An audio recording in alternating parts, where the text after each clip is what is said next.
মাহফিলের মঞ্চগুলো পবিত্র মঞ্চ, খুবই পবিত্র। এগুলোকে যেন আমরা অপবিত্র করে না তুলি। কিন্তু দুঃখের সাথে লক্ষ্য করা যাচ্ছে এই মঞ্চগুলোকে আমরা হিংসা, বিদ্বেষ, বিষোদ্গার দিয়ে এটাকে নোংরা করে ফেলছি। এক আলেম আরেক আলেমের বিরুদ্ধে বলে স্টেজে বসে, আছে না নাই?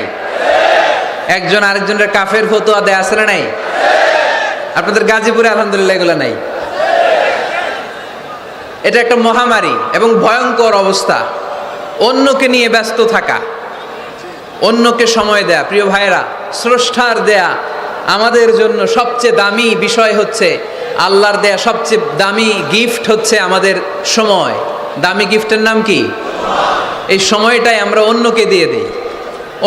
অন্যকে হিংসা করতে করতে এই দামি সময়গুলো নষ্ট করে ফেলে। এটা ঠিক না। আমারও অনেকে এদেশে কাফের বলে, আছে না নাই?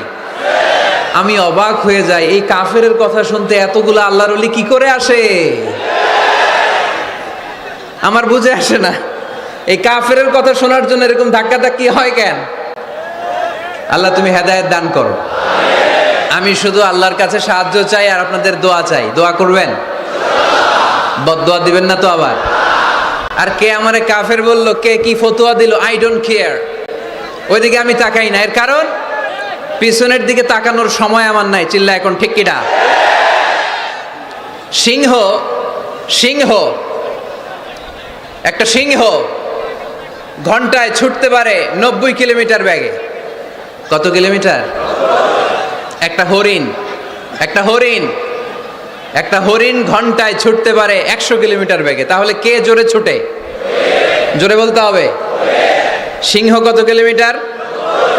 হরিণ। তারপরেও হরিণটা 100 কিলোমিটার বেগে ছোটার পরেও সিংহটার কাছে সে ধরা পড়ে যায়। এর কারণ, সিংহ যখন ধরার জন্য ছোটে সে শুধু সামনে তাকায়, সে পিছনে তাকায় না। আর হরিণ 100 কিলোমিটার বেগে ছোটার পরেও সে ধরা খেয়ে যাবার ভয়ে বারবার পিছনে তাকায়। আর পিছনে তাকার কারণে ওর গতিটা স্লো হয়ে যায় আর সিংহের হাতে বধ হয়ে যায়। পিছনে তাকাবার সময় আমাদের নাই। চিল্লায় বলো ঠিক কিনা? আমরা অহংকার শিখি নাই, আমরা হিংসা শিখি নাই। আমাদের বুকে আছে বুক ভরা ভালোবাসা। আমি বিএনপি বুঝি না, আওয়ামী লীগ বুঝি না, জাতীয় পার্টি বুঝি না, জামাত ইসলাম বুঝি না, তাবলীগ বুঝি না, পীরের মুরিদ বুঝি না। যারাই পড়েছে লা ইলাহা ইল্লাল্লাহ, তার জন্য আমাদের হৃদয়ে জায়গা আছে না নাই? মুসলমান কেন, হিন্দুদের জন্য আমাদের বুকে জায়গা আছে না নাই? হিন্দু ভাই যদি বলে আমি পড়বো আশহাদু আল্লা ইলাহা ইল্লাল্লাহ ওয়া আশহাদু আন্না মুহাম্মাদ রাসূলুল্লাহ, তার জন্য আমাদের দরজা খোলা আছে না নাই? This is the beauty of Islam. এটা ইসলামের সৌন্দর্য। এটা অনেকে বুঝতে চায় না। আল্লাহ আমাদেরকে সহি সমঝ দান করুক। আমরা পড়ি আমিন। হিংসা, বিদ্বেষ, অন্যের পিছু লেগে থাকা, গীবত করা, অন্যকে গালিগালাজ করা, অন্যকে কাফের মুশরিক বলে ফতুয়া দিয়ে এই পবিত্র মঞ্চগুলোকে নষ্ট হওয়া থেকে যেন আমরা বিরত থাকতে পারি। আওয়াজ করে পড়তে হবে আমিন। মাল্টিফ্যাবস লিমিটেডের উদ্যোগে কাশিমপুর স্কুল মাঠ। কাশিমপুর তো একটা কারাগার আছে না? কোন দিকে? বায়ে। আচ্ছা আচ্ছা, আলহামদুলিল্লাহ। ওনারা শুনতে পাচ্ছে নাকি? আচ্ছা, আলহামদুলিল্লাহ। মাইক দেয় নাই? 80টা মাইক দিছেন? 80টা? তো যারা অসুস্থ এরা ঘুমাবে কেমনে এখন? আমি প্রায় বলি যে এই তাফসির মাহফিলগুলোর ট্র্যাডিশন আমাদেরকে পরিবর্তন করে দিতে হবে। বাইরে খুব বেশি মাইকের দরকার নাই, আর দিলেও রাত 11টা, 11:30টার পরে আর না। এবং 11:30টার মধ্যে পারলে মাহফিল ক্লোজ করে দেয়া, যাতে করে 12টার মধ্যে যে সবাই ঘুমিয়ে আবার ফজরের নামাজ জামাতে পড়ার দরকার আছে না নাই? জামাতে পড়ার দরকার আছে। এগুলো আমাদের খেয়াল রাখা দরকার। অন্যকে কষ্ট দিয়ে কিছু করা যাবে না। অনেকের পরীক্ষা, অনেক ছেলে মেয়েদের আমি জানি যে ডিসেম্বর জানুয়ারিতে কি থাকে? পরীক্ষা। অনেকে অসুস্থ থাকে। আবার অনেক হিন্দু ভাইরা আছে, তাদেরকে জোর করে আমাদের তাফসির শোনানোর কোনো দরকার নাই। লা ইকরাহা ফিদ্দিন, দিনে জবরদস্তি নাই, বাড়াবাড়ি নাই। This is the beauty of Islam. এটাই ইসলামের সৌন্দর্য। আমরা ইসলামের সৌন্দর্যকে প্রকাশ করব। আমরা ন্যারো মাইন্ডেড হব না। আমাদের নবী কি ন্যারো মাইন্ডেড ছিলেন না ব্রড মাইন্ডেড ছিলেন? আমরাও ব্রড মাইন্ডেড হব। রাজি আছেন তো সবাই? আল্লাহ তুমি তৌফিক দাও। শুকরিয়া, আমাকে রেখেছেন প্রধান আলোচক। আমার আগে কথা বলেছে হাফেজ মাওলানা মুফতি সাইফুজ্জামান ভাই, কথা বলেছেন মাওলানা মুফতি মাসুম বিন সিরাজ ভাই, কথা বলেছেন মাওলানা কারি আব্দুল হাই মোহাম্মদ সাইফুল্লাহ আল হুসাইনি। আমার আগেই যিনি কথা বলেছেন চমৎকার আলোচনা করে, ঠিক কিনা? ডক্টর আব্দুল্লাহ জাহাঙ্গীর আলাইহি রাহমা, ওনার সুযোগ্য ছাত্র, যেমন শিক্ষক তেমন ছাত্র। বাপকা বেটা সিপাহী কা ঘোড়া কুছ না হতো থোড়া থোড়া। ডক্টর আব্দুল্লাহ জাহাঙ্গীরের থোড়া থোড়া পেলেই আমাদের সাইফুল্লাহ ভাইয়ের জীবনটাকে উজালা করে দিবে কে? অসাধারণ আলোচনা করে, জুমার মিম্বারে বসে বসে কন্টেম্পোরারি ইস্যু নিয়ে কথা বলে। This should be the uppermost quality of a খতিব। একজন খতিবের কোয়ালিটি তো এমন হবে, সমাজে কন্টেম্পোরারি এখন কি যাচ্ছে এগুলো নিয়ে কথা বলা। মুসলিম উম্মায় আমাদের কি ক্রাইসিস, আমাদের কি সংকট, এই সংকট থেকে উত্তরণের উপায় কি, এগুলো জুমার মিম্বার থেকে ঘোষণা আসার দরকার আছে না নেই? আমাদের আব্দুল হাই মোহাম্মদ সাইফুল্লাহ ভাই এই কন্টেম্পোরারি বিষয়গুলো নিয়ে কথা বলে, আমরা তার জন্য দোয়া করি। আমার ভাই যেন আরো চমৎকার কথা আমাদেরকে উপহার দিতে পারে, আল্লাহ তুমি তৌফিক দাও। প্রধান অতিথি আলহাজ মহিউদ্দিন ফারুকি, চেয়ারম্যান মাল্টিফ্যাবস লিমিটেড। ভাই আপনি,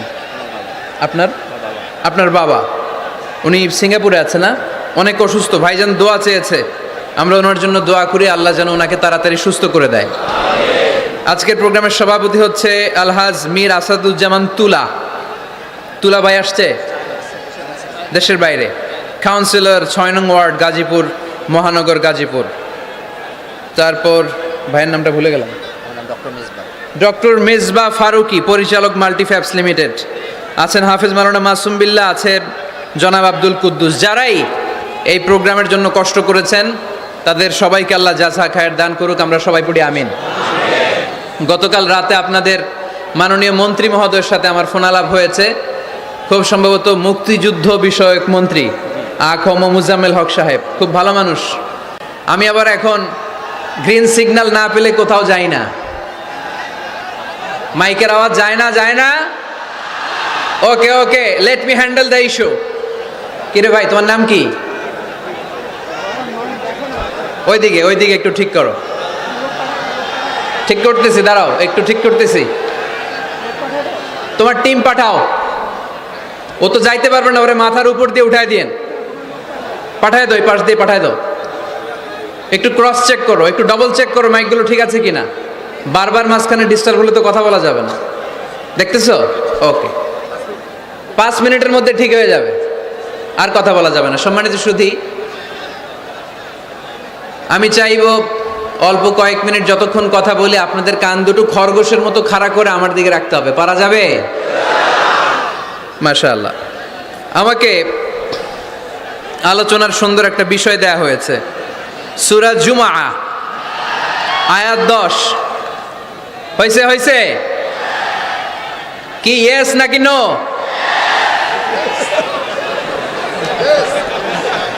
মাশাআল্লাহ, এই তো সুন্দর। ঠিক আছে, ইয়েস হলে এবার থামো। তোমাদের কি ইয়েস নাকি নো?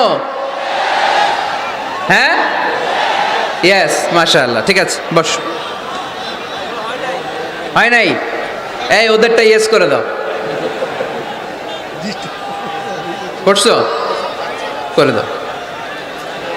সম্মানিত ভাইরা, এরকম ডিস্টার্ব করলে ইয়েস আর নো বলতে বলতে রাত কেটে যাবে, কাজের কথা কিছুই বলা হবে না, আমার অনেক কিছু বলতে হবে। আপনাদের সহযোগিতা চাই, একটু মেহরবানি করে। ভাইয়েরা, তোমাদেরকে আমি খুব পছন্দ করি, আমি জানি তোমরাও আমাকে পছন্দ করো। আমাদের এই ভালোবাসা দুনিয়ার স্বার্থে নয়। আজকে এখানে বিরিয়ানি দেয়া হবে নাকি? নগদ টাকা দেয়া হবে? একজনকে খুশি করার জন্য আমরা আসি, তিনি কে? সে আল্লাহর সন্তুষ্টির জন্য আজকে একটু স্যাক্রিফাইস করব, কয়েক মিনিটের মধ্যে ঠিক হয়ে যাবে ইনশাআল্লাহ। আমাকে আমাদের ডাক্তার মেজবা ফারুকি ভাই অনেক দিন আগ থেকে ফোন আলাপ হয়, কথা বলে, একটা বিষয় দিয়েছে উনি, সূরা জুমআ আয়াত 10, এবং এই টপিকটা নিয়ে আমি কথা বলতে চাই প্রতিটি জেলায় জেলায়, যেখানে আল্লাহ তাআলা আমাদেরকে কাজের প্রতি উৎসাহিত করেছে, খেটে খাওয়ার জন্য উৎসাহিত করেছে। আমরা বসে বসে খেতে চাই না। রাজি আছো? কার পায়ে দাঁড়াবা? তো এতদিন কার পায়ে দাঁড়াইছো? নিজের পায়ে দাঁড়ানো মানে স্বাবলম্বী হওয়া। কি হওয়া?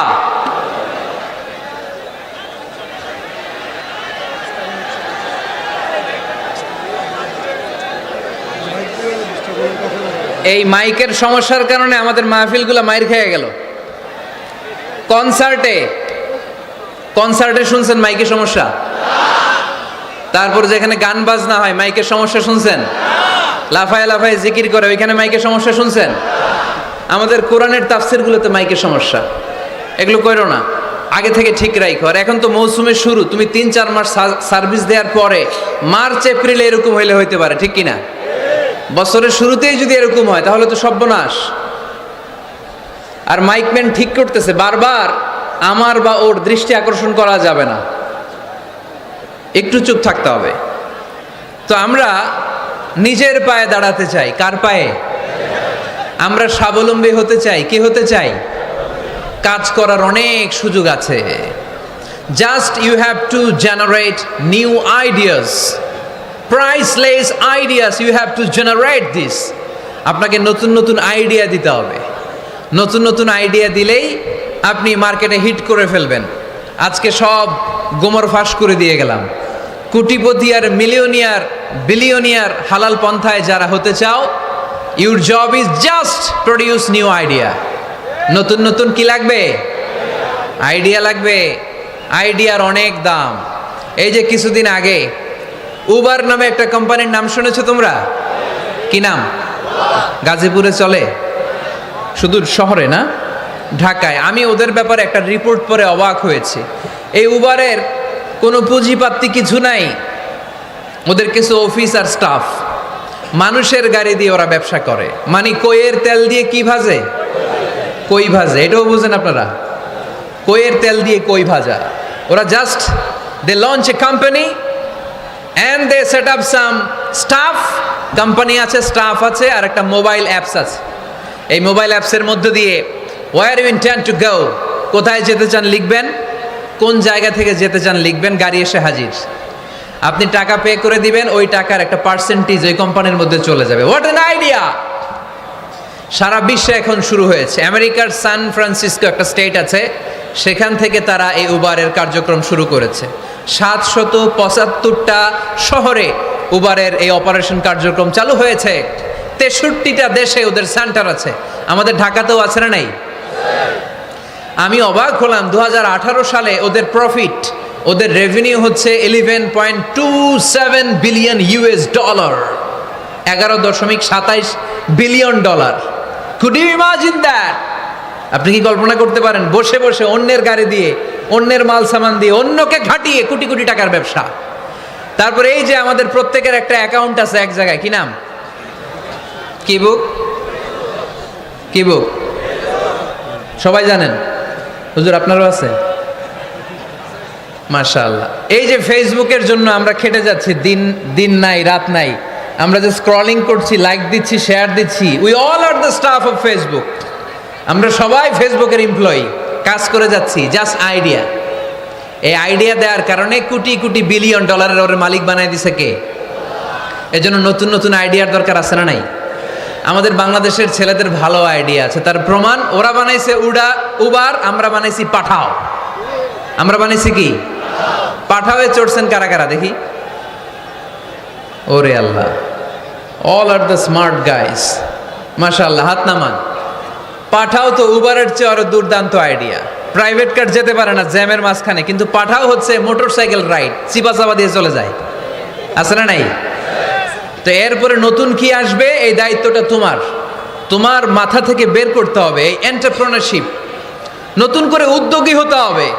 এই ভাইয়ের মতো বিলিয়নিয়ার হতে চাও, মিলিয়নিয়ার হতে চাও, you have to generate new ideas. নতুন নতুন আইডিয়াই তোমাকে হালাল পন্থায় বিলিয়নিয়ার বানাতে পারে, ঠিক কিনা?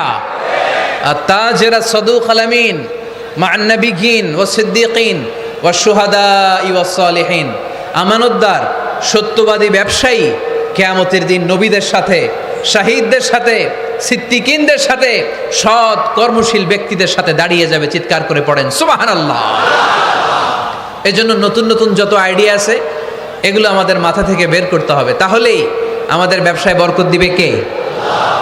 সম্মানিত সুধী, তাই বলছিলাম আমরা নিজের পায়ে দাঁড়াতে চাই, আমরা কিছু করে দেখাতে চাই, আমরা স্বাবলম্বী হতে চাই, পরিশ্রম করতে হবে। পরিশ্রমের কোনো বিকল্প নেই। There is no alternative way to struggle. Struggle তোমাকে করতেই হবে।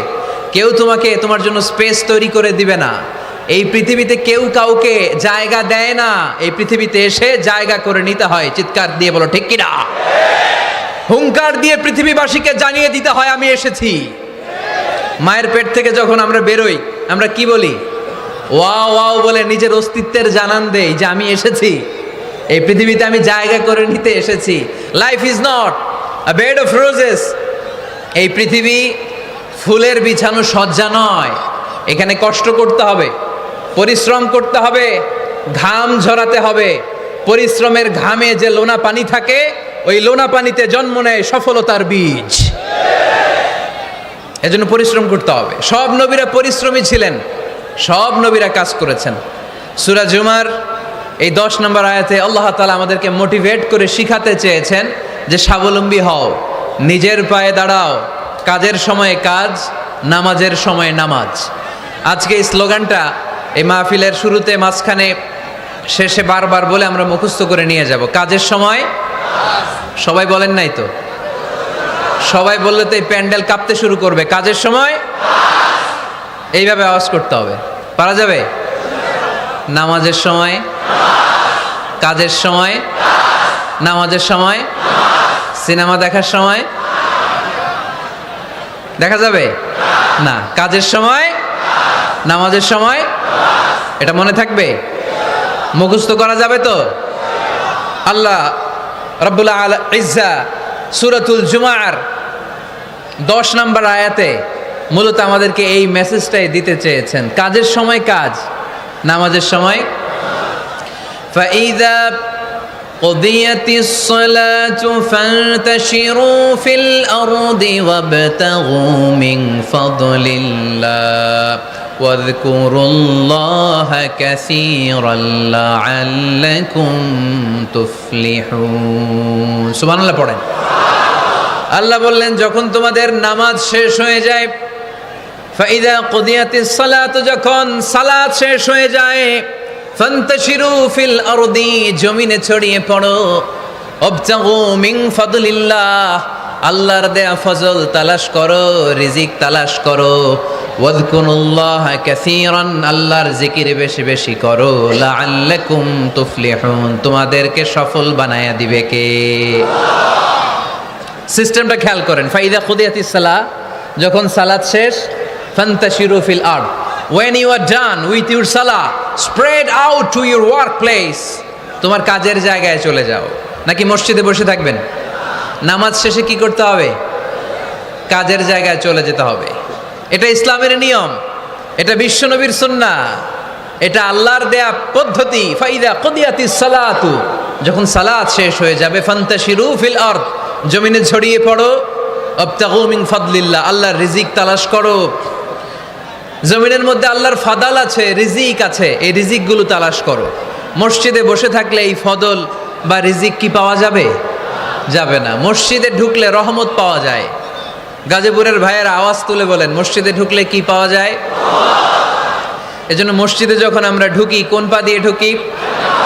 ডান পা দিয়ে ঢুকেই আমরা বলি আল্লাহুম্মা ফতাহলি আবওয়াবা রাহমাতিক, O Allah open for us the door of your mercy, Allah আমাদের জন্য আপনার সব রহমতের দরজাগুলো খুলে দেন। কারণ মসজিদে ঢুকলেই রহমত দেয় কে? আর মসজিদ থেকে যখন বের হই তখন রহমত নয়, তখন পাওয়া যায় ফদল, যে ফদলের কথা আল্লাহ ইয়াতে বললেন, ওয়াবতাগু মিন ফাদলিল্লাহ, এই ফদল মানে হচ্ছে রিজিক। তাই মসজিদ থেকে যখন বেরোই কোন পা দিয়ে বেরোই? আর কি দোয়া পড়ি? আওয়াজ করে বলেন, আল্লাহুম্মা ইন্নী আসআলুকা মিন ফাদলিক, মানে হে আল্লাহ আমি আপনার কাছে আপনার ফদল চাই, রিজিক চাই। দুনিয়ার কেউ রিজিক দিতে পারে না, রিজিক দিতে পারে কে? এই রিজিক আমি আপনার কাছে চাই। আবার আল্লাহ বললেন, হুয়াল্লাযী جعل لكم الأرض ذلولا فامشوا في مناكبها وكلوا من رزقه وإليه النشور।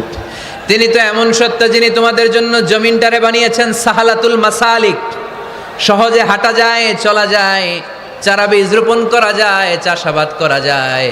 আল্লাহ বললেন জমিনের আনাচে কানাচে ঘুরে বেড়াও, জমিনের মধ্যে তোমাদের জন্য রিজিক রেখে দিয়েছে কে? এই জমিনের সব জায়গায় রিজিক আছে। আপনি জমিনের পাহাড়ে যাবেন, পাহাড়েও রিজিক আছে। জানেন পাহাড়ে কি চাষ হয়? হ্যাঁ, জুম চাষ হয়। বাংলাদেশের পাহাড়ে জুম চাষ হয়, আর মালয়েশিয়ার পাহাড়গুলোতে সব চাষ হয়। মালয়েশিয়া একটা জায়গা আছে ক্যামেরুন হাইল্যান্ড, ভাই গেছিলেন নাকি? ৬,০০০ ফিট উপরে, ঠান্ডা, প্রচণ্ড ঠান্ডা। আমি প্রায়ই যাই, ওখানকার চা বাগানের স্নিগ্ধ হাওয়া আমাকে টানে খুব, বাতাসটা খুবই ক্লিন, ভাল লাগে। ওই ক্যামেরুন হাইল্যান্ডে ৬,০০০ ফিট উপরে ওরা করেছে ফুলের বাগান, ফলের বাগান, চায়ের বাগান, স্ট্রবেরির বাগান, মধুর চাষ করে। আর এই ৬,০০০ ফিট উপরে এই ভেজিটেবলস আইটেমগুলো দিয়ে তারা পুরো মালয়েশিয়ার খাদ্যদ্রব্যের যত সংকট, সব সংকট তারা দূরীভূত করেছে। সুবহানাল্লাহ পড়েন। তো ওনারা পাহাড়ের উপর চাষ করে, আর আমরা সমতল জায়গায় চাষ করতে চাই না। চাষাবাদ করতে আমাদের লজ্জা লাগে। কি লাগে? যুবক ভাইয়েরা, কাজে কোনো লজ্জা নেই। কাজে কি নেই? পরিশ্রমে লজ্জা নেই।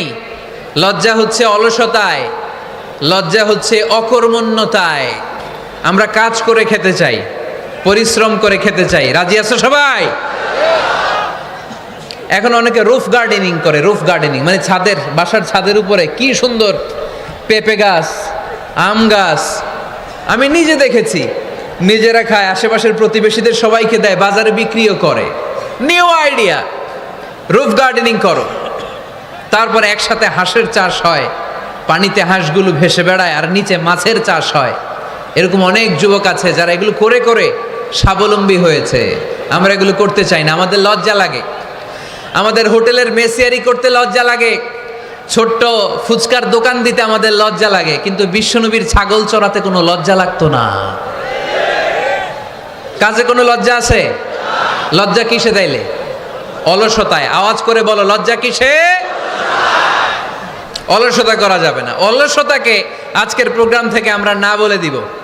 আমরা অলসতাকে বলে দিব নো। অলসতাকে আমরা কি বলবো? নো।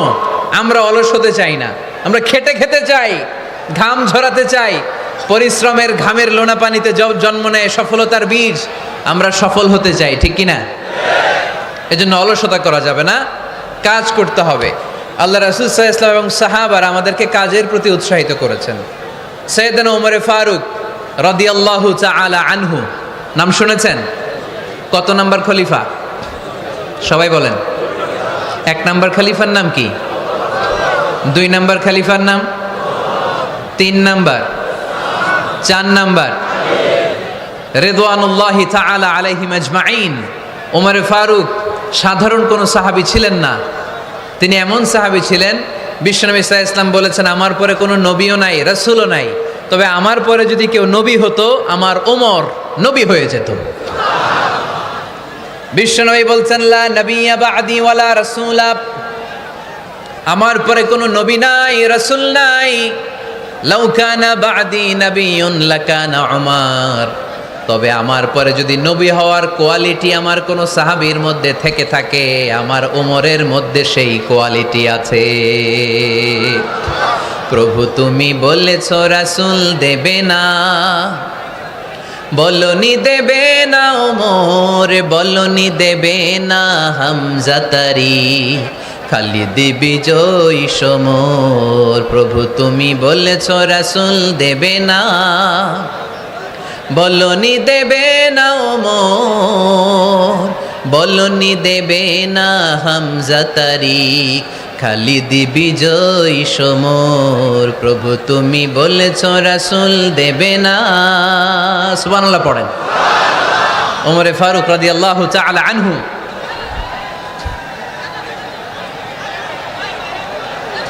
ভাইজান দোয়া করে দেই, কষ্ট হচ্ছে অনেক। শেষ করে দিব, আলোচনা শেষ করে দিব। আর কয়েক মিনিট শুনবেন? শুনবেন শুনবেন। তো বারবার এরকম আওয়াজ করলে কি শোনা যাবে? এই ছেলেরা, এই অডিও শোনো না তোমরা? অডিওতে চেহারা দেখা যায় নাকি? বসো, তোমরা অডিও শুনবে, এরা ভিডিও দেখবে। বসো, আওয়াজ নাই। আমি শুরুতেই বলেছি কানগুলো খরগোশের মতো খাড়া করে শোনো। অডিও রেকর্ডের মধ্যে কি চেহারা দেখা যায়? এখানে যারা দেখতে পান ওই দিকে তাকা, ওই যে ওখানে প্রজেক্টর আছে, আওয়াজ করা যাবে না।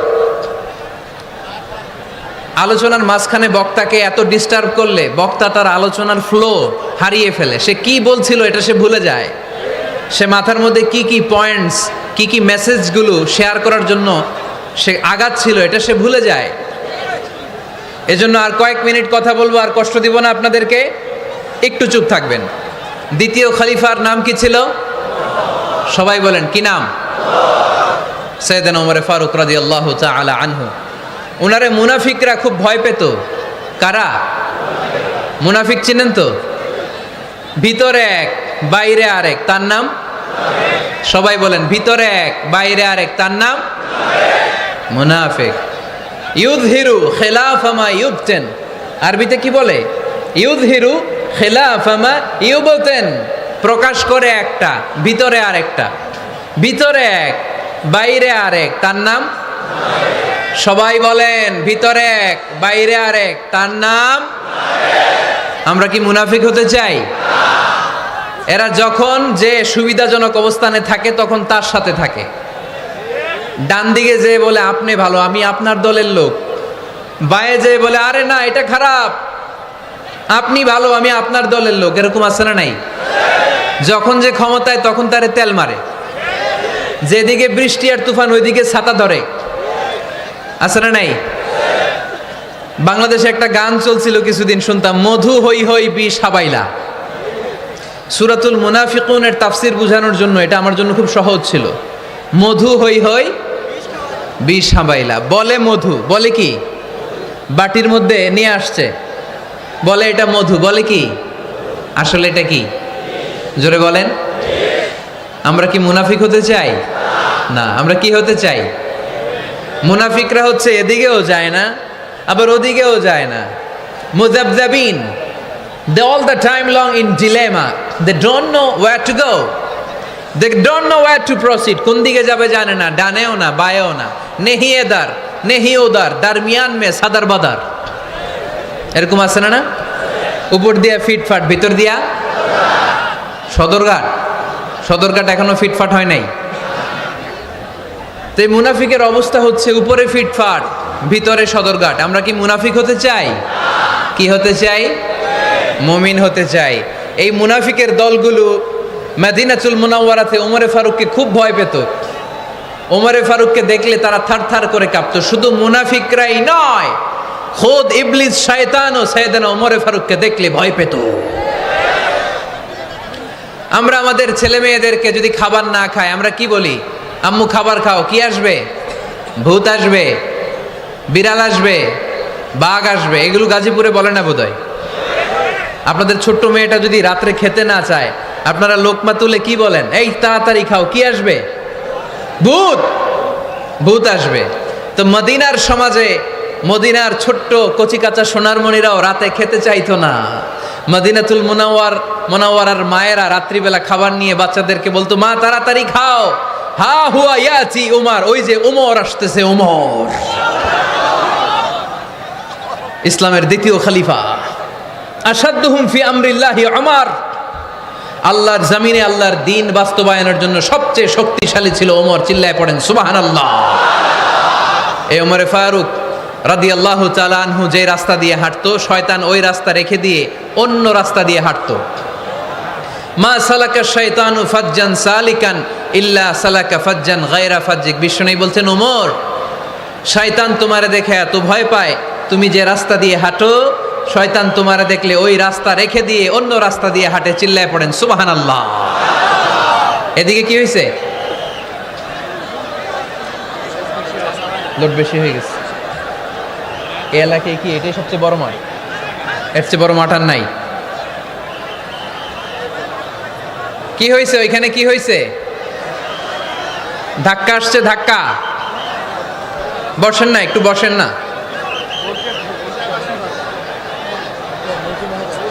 মন্ত্রী মহোদয় আসছে? মন্ত্রী মহোদয় আসতেছে উনি? মাশাআল্লাহ, উনি তো কষ্ট হয়ে যাবে, তো আসবে কিভাবে এদিক দিয়ে? একটু জিকির করি লা ইলাহা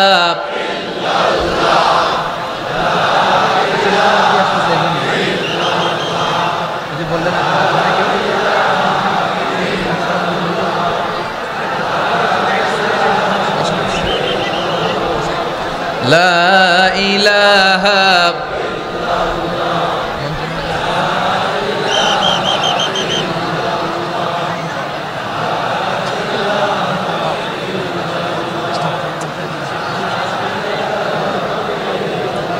সুবহানাল্লাহ আলহামদুলিল্লাহ লা ইলাহা ইল্লাল্লাহ সুবহানাল্লাহ।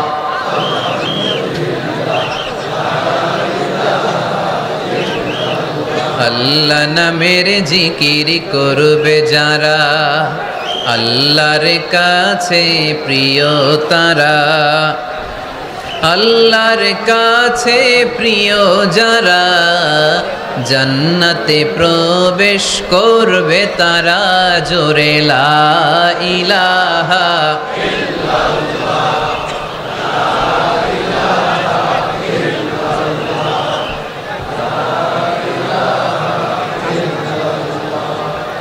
লা ইলাহা ইল্লাল্লাহ লা ইলাহা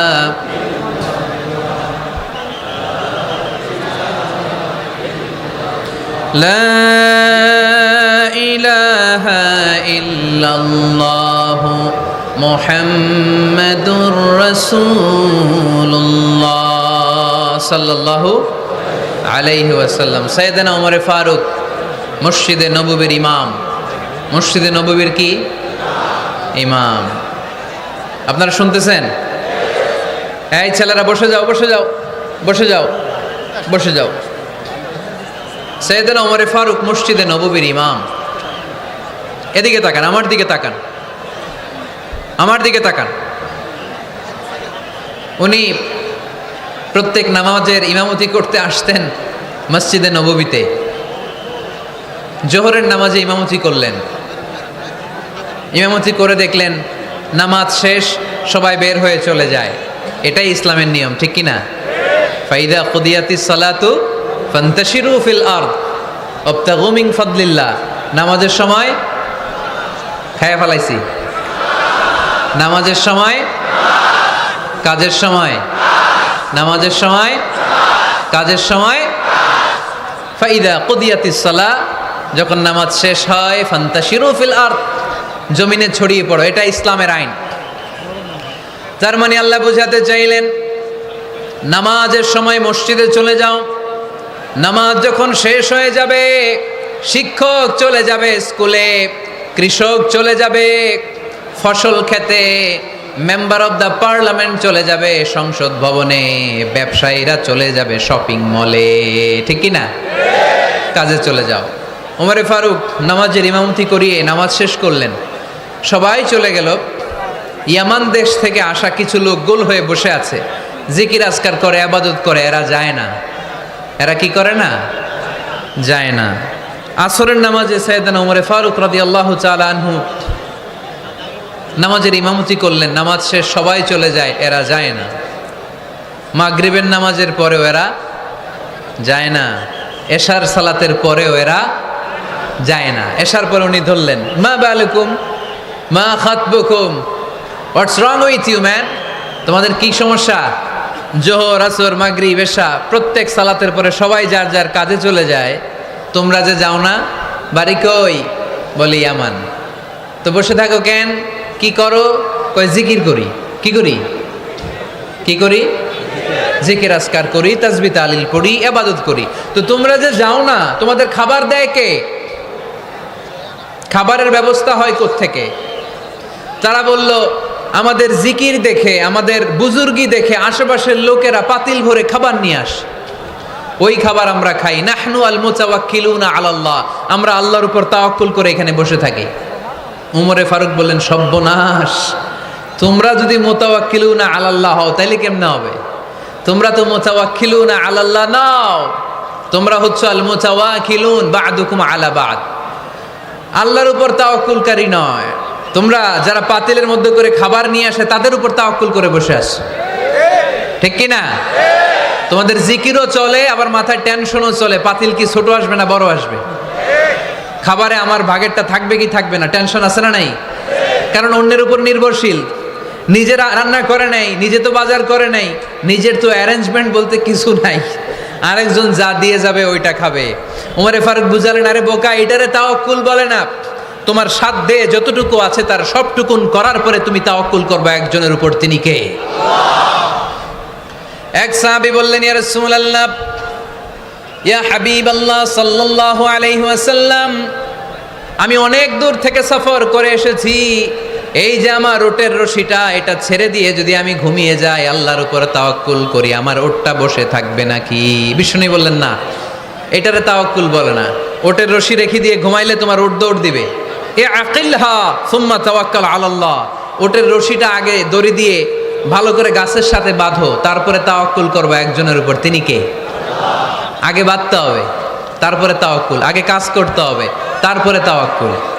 এক লোক বড় হুজুরের কাছে দোয়া চাইছে, হুজুর আপনি দোয়া করবেন আল্লাহ যেন আমার একটা ছেলে সন্তান দেয়। কি দেয়? কথা বুঝে নাই বোধ হয়। কি দেয়? ছেলে সন্তান দেয়। তো হুজুর অনেক দোয়া করে দিছে, বড় হুজুর, আল্লাহ তারে তুমি ছেলে সন্তান দিও। তো ছেলে সন্তান হয় নাই। তার পরের বছর এসে আবার হাজির, হুজুর একটু দোয়া করেন আমার জন্য আল্লাহ একটা ছেলে সন্তান দেয়। হুজুর আবার দোয়া করলেন, কিন্তু ছেলে আর হয় নাই। পরের বছর এসে আবার হাজির, হুজুর একটু দোয়া করেন। কি দোয়া করবো বাপ? বলে হুজুর দোয়া করেন আল্লাহ যেন আমার একটা ছেলে সন্তান দেয়। হুজুর আবার দোয়া করলেন। এর পরের বছর এসে আবার হাজির, কয় হুজুর ছেলে সন্তান। হুজুরকে ঘটনা কি? ঘটনা কি? এর সন্তান হয় না কেন? বললো বাবা তুমি কি বিয়ে করছো? কয় না। সন্তান হবে কোত্থেকে? আগে তো বিয়ের পর্বটা সার, তারপরে তাওয়াক্কুল করবি কার উপর? বিষ্ণু বললেন, তাগদু খেমাসান তারুহু বেতানান, পাখিগুলোর মতো যদি সকালবেলা তাওয়াক্কুল করে বের হয়ে যাও, প্রতিটা পাখি, আপনাদের গাজীপুর এলাকায় পাখির বাসা আছে নাকি? কি পাখি আছে? বাবুই পাখি, হ্যাঁ কি পাখি? সব আছে। তো এই পাখিগুলো এই গাজীপুরের বিভিন্ন গাছপালার উপরে যে নিড বানিয়েছে বাসা, দেখবেন সকালবেলায় এই পাখিগুলো আল্লাহর উপর তাওয়াক্কুল করে বের হয়ে যায়। এই পাখিগুলো জানে কোন জায়গায় ওর রিজিক আছে। এই পাখিগুলোর রিজিকের ব্যবস্থা করলো কে? সারাদিন শেষে পাখিগুলো আবার ওদর পূর্তি করে পাখিগুলোর নিড়ে ফিরিয়ে দেয় কে? জানে না কোথায় খাবার আছে।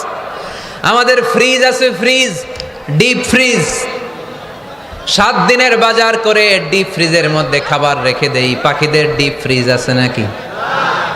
আমাদের টাকা বেশি ঘরের মধ্যে হয়ে গেলে ব্যাংকের মধ্যে অ্যাকাউন্টে ফেলে দিয়ে আসি। পাখিদের কোনো ব্যাংক অ্যাকাউন্ট আছে নাকি?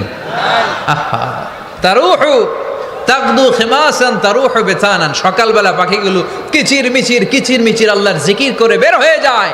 বিকেলবেলা প্রতিটা পাখির পেটে খাবার দিয়ে আবার ফিরিয়ে দেয় কে?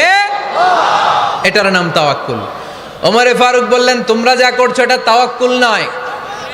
নামাজের পরে বের হয়ে যাবা, আল্লাহর জমিন যে আবাদ করবা, কৃষি কাজ করবা, ব্যবসা করবা, বাণিজ্য করবা, চাকরি করবা, আবার নামাজের সময় ঘরে আসবা, এর মাধ্যমে তোমার ঘরে যে হালাল রিজিকের ব্যবস্থা আল্লাহ করে দিবে, এটার নাম হলো তাওয়াক্কুল। পড়েন সুবহানাল্লাহ।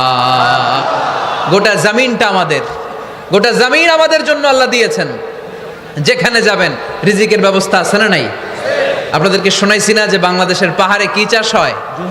ওখানে জুম রেখেছে আল্লাহ। মালয়েশিয়ার ক্যামেরুন হাইল্যান্ডে আল্লাহ ফলের বাগান, ফুলের বাগান রেখেছে।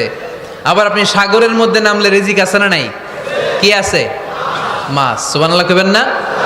ওয়ালাকাদ কাররামনা বানি আদম ফাহামালনাহুম ফিল বাররি ওয়াল বাহরি ওয়া রাযাকনাহুম মিনাত তাইয়্যিবাত। রব্বুল আলামিন বলেন, আমি পুরো বনি আদমকে সম্মানিত করেছি, জলস্থলে সব জায়গায় মানব জাতিকে বিচরণের সুযোগ করে দিয়েছি, আর মানুষের জন্য আমি আল্লাহ হালাল রিজিকের ব্যবস্থা করেছি। সুবহানাল্লাহ পড়েন। হালাল রিজিকের ব্যবস্থা আল্লাহ করেছেন। এজন্য everyone should be energetic, everyone should be active. আমাদেরকে অ্যাক্টিভ হতে হবে, এনার্জেটিক হতে হবে। শ্রম করে করে, কষ্ট করে করে আমাদেরকে আগাতে হবে। স্রষ্টা আমাদেরকে একটা যুদ্ধে ঠেলে দিয়েছেন, সংগ্রাম করে করে আমাদেরকে বেঁচে থাকতে হয়, ঠিক কিনা? এই জমিনে যখন আমরা এসেছি তখনই আমি সংগ্রাম করেছি। বিশ্বাস করেন, একজন স্বামীর এক ফোঁটা বীর্যের মধ্যে যদি 20 কোটি শুক্রাণু না থাকে, কয় কোটি? আরো জোরে। 20 কোটি শুক্রাণু যদি না থাকে, 20 কোটি বা 2 কোটি শুক্রাণু যদি না থাকে, তাহলে ওই শুক্রাণু থেকে কোনো মানব সন্তান মায়ের পেটে জন্ম নেয় না। তাহলে চিন্তা করেন, ওই 20 কোটি শুক্রাণুর মধ্যে আমি একটা শুক্রাণু, ঠিক কিনা? এতগুলো শুক্রাণু ডিম্বাণুকে আঘাত করে অ্যাক্টিভ হতে চেয়েছিল, ওই 2 কোটির মধ্যে বাকি সবগুলোরে হারিয়ে চ্যাম্পিয়ন হয়েছিলাম সেদিন মায়ের গর্ভে আমি। চিল্লায় বলো ঠিক কিনা? সেদিন আমার হাত ছিল না, সেদিন আমার পা ছিল না, আমার চোখ ছিল না, আমার রেসপিরেটরি সিস্টেম ছিল না, আমার ব্রেইন সচল ছিল না, আমার মামা ছিল না, আমার দাদা ছিল না, আমার গায়ে শক্তি ছিল না। ওই কঠিন পরীক্ষায় যদি 2 কোটি কম্পিটিটরকে আমি হারিয়ে বিজয় লাভ করতে পারি, এই জমিনের বুকেও আমার কেউ হারাতে পারবে না। চিল্লায় বলো ঠিক কিনা? আমরা এসেছি বিশ্বকে জয় করার জন্য, জয় করার জন্য। আবার যখন মায়ের পেট থেকে বের হই, তখনও আমাকে সংগ্রাম করে বেরোতে হয়। এইখানে তোমরা আমার ছোট্ট সোনামণিরা সিজারে হইছো কারা কারা? দেখি সিজারে, যে হুজুর আমি সিজারে পৃথিবীতে এসেছি। হাত তোলো। কয়েকজন হাত তুলছে, মাশাআল্লাহ। ঠিক আছে, অসুবিধা নেই, হাত নামাও। এটা একটা প্রাকৃতিক নিয়ম। মায়ের পেট থেকে পৃথিবীতে আমরা এভাবে আসি। কেউ প্রাকৃতিক পদ্ধতিতে আসি, কেউ সিজারে আসি। যারা সিজারে আসছে তারা এই কষ্টটা সহ্য করে নাই, তাদের অন্য ধরনের স্ট্রাগল পৃথিবীতে আসার পরে। কিন্তু আমরা যারা নর্মাল প্রসেসে এসেছি, সেই সময়টার কথা খেয়াল করেন। আমাদের দেহের সাইজ অনেক বড়, আমাদের ওজন অনেক বেশি, কিন্তু আমাদের মায়ের যেই অঙ্গটা দিয়ে আমরা পৃথিবীতে এসেছি, ওই জায়গাটা বড় সরু। খুব ছোট্ট একটা জায়গা দিয়ে এই বিশাল দেহ নিয়ে আমাকে সংগ্রাম করে আসতে হয়েছে, ঠিক কিনা? এবং এটা ল্যাবরেটরিক্যালি প্রুভড, সায়েন্টিফিক্যালি অ্যাটাস্টেড যে এটা একজন বাচ্চার জন্য, নবজাতক নিউ বর্ন বেবির জন্য খুবই স্বাস্থ্যকর, খুবই হেলদি। কারণ এই ছোট্ট জায়গাটা দিয়ে, মায়ের ওই ছোট্ট অঙ্গ দিয়ে আমরা যে পৃথিবীতে আসি, আমাদেরকে একটা চাপ সহ্য করতে হয়। ওই চাপের কারণে আমার নাকের ভিতরে, কানের ভিতরে যে ধরনের দূষিত গ্লিসারিন আছে, পদার্থ আছে, এগুলো সব বের হয়ে যায়। আর এই প্রচণ্ড চাপটা আমাদের দেহটাকে কর্ম সহিষ্ণু হয়ে গড়ে তুলতে সাহায্য করে। কোন সুবহানাল্লাহ। নিয়ে আসেন এখানে, নিয়ে আসেন শেষের দিকে। এফিডেভিট নাই, পরে হবে। তাহলে আপনারা দায়িত্ব নিয়ে এফিডেভিট করবেন, শুধু শাহাদা পড়বে আমার হাতে। ঠিক আছে, ফাইন। সেই দিন আমরা স্ট্রাগল করে পৃথিবীর বুকে এসেছিলাম। যেদিন মায়ের পেট থেকে যুদ্ধ করে আমাকে পৃথিবীতে আসতে হয়েছে, ওই দিন আমার কান ছিল? এখনকার মতো কানের শক্তি ছিল? এখন যে হাতে শক্তি, ওই শক্তি ছিল? ওই কঠিন পরিস্থিতিতে যদি আমি সংগ্রাম করে টিকে থাকতে পারি, বর্তমান সময়ে আমাদেরকে কেউ আটকায় রাখতে পারবে না, পারবে না। ইন্নাকা কাদিহুন ইলা রাব্বিকা কাদাহান ফামুলাকি। আল্লাহ বললেন, ও বনি আদম, তোমাকে কষ্ট করতে করতে আমার কাছে আসতে হবে। আবার আল্লাহ বললেন, লাকাদ খালাকনাল ইনসানা ফি কাবাদ। আমি বনি আদমকে, দুনিয়ার সবগুলো মানুষকে কর্মসহিষ্ণু করে তৈরি করেছি। সুবহানাল্লাহ বলেন। কর্মসহিষ্ণু। আমাদের এক একজন মানুষ যে আমরা কতটা কষ্ট আর ধৈর্য সহ্য করতে পারি, আপনি কল্পনাও করতে পারবেন না। নর্মাল প্রসেসে আমাদের মা যেদিন আমাদেরকে ডেলিভারি দিয়েছিলেন, তখন আমাদের মা 57 ইউনিট প্লাস। সুস্থ মানুষ ব্যথা সহ্য করতে পারে 45 ইউনিট। কত ইউনিট? কিন্তু আমাদের মা যেদিন আমাদেরকে দুনিয়ার বুকে এনেছিলেন, সেদিন আমার মা, আপনার মা ব্যথা সহ্য করেছিল 57 ইউনিট প্লাস, 57 ইউনিটেরও বেশি। এই ব্যথাটা সাধারণ কোনো ব্যথা নয়। একটা অ্যাক্সিডেন্টে আপনার দেহের 20টা হাড় বা হাড্ডি ভেঙে গেলে যত ব্যথা, তার চেয়েও বেশি ব্যথা আমার মা সহ্য করেছিলেন। আমার মাকে ওই দিন এই ব্যথাগুলো সহ্য করার তৌফিক দিয়েছিলেন কে? তাহলে কি পরিমাণে কষ্ট সহিষ্ণুতা আর কর্ম সহিষ্ণুতা নিয়ে যে আমরা জন্মাই আমাদের কোনো ধারণাই নাই। এজন্য আমি প্রায় বলি, ছেলে মেয়েদেরকে, সন্তানকে ননির পুতুল করে গড়ে তুলবেন না, ছেলে মেয়েদেরকে কষ্ট সহিষ্ণু করে গড়ে তোলেন। প্রতিকূল পরিবেশে কি করে নিজের অস্তিত্ব জানান দিতে হয় এমন করে আমরা আমাদের মুসলমান সন্তানদেরকে গড়ে তুলবো। চিল্লায় বলেন ঠিক কি না? লাকাদ খালাকনাল ইনসানা ফি কাবাদ। আমি মানুষকে দুঃখ কষ্টের মধ্যে তৈরি করেছি। আসসালামু আলাইকুম। আল্লাহ আছে, আপনার সাথে ফোনে কথা হয়েছিল। মোহতারামকে একটা চেয়ার দেন। আছে? দেন দেন, ছোট্ট কি আছে একটা দেন। আলহামদুলিল্লাহ, আপনাদের এলাকার, আপনাদের মা ও মাটির সন্তান, গণমানুষের নেতা, মুক্তিযুদ্ধ বিষয়ক মন্ত্রণালয়ের মাননীয় মন্ত্রী মহোদয় আখম মুজাম্মেল হক সাহেব ইতিমধ্যে আমাদের মাঝখানে এসে উপস্থিত হয়েছেন। আমরা সবাই পড়ি আলহামদুলিল্লাহ। গত রাতে ওনার সাথে ফোনে কথা হয়েছে, তো আমি ভাবিনি যে এত ব্যস্ততার মধ্য দিয়ে উনি চলে আসবেন। আপনাদের কাজেই ব্যস্ত থাকতে হয়। আমরা আসলে অনেকে জানি না যে এমপি মন্ত্রীরা কতটা ব্যস্ত থাকে। জনপ্রতিনিধিরা আপনাদের নানা কাজে নানা জায়গায় ব্যস্ত থাকতে হয়, বিভিন্ন মিটিং। ওই দিন আমি কুমিল্লা জেলার ডিসি সাহেবের সাথে একটা মিটিং ছিল, দেখলাম যে অনেক লোক ওখানে ভিড় করে আছে। আমি যে ছোট্ট একটা সালাম বিনিময় করব, মিটিংটা সারবো, সুযোগই হচ্ছিল না। অনেক ব্যস্ত থাকে ওনারা। তারপরেও ওনাদের ব্যস্তমুখর মূল্যবান সময়গুলো থেকে কিছু সময় আমাদের জন্য দিয়ে আজকের প্রোগ্রামে হাজির হয়েছে। আমরা মোবারকবাদ জানাই। সম্মানিত সুধী, আমরা বলছিলাম কাজের সময়, আরো জোরে বলতে হবে, কাজের সময়, নামাজের সময়, আর ভরসা করতে হবে একজনের উপর। তিনি কে? কাজে কোনো লজ্জা আছে?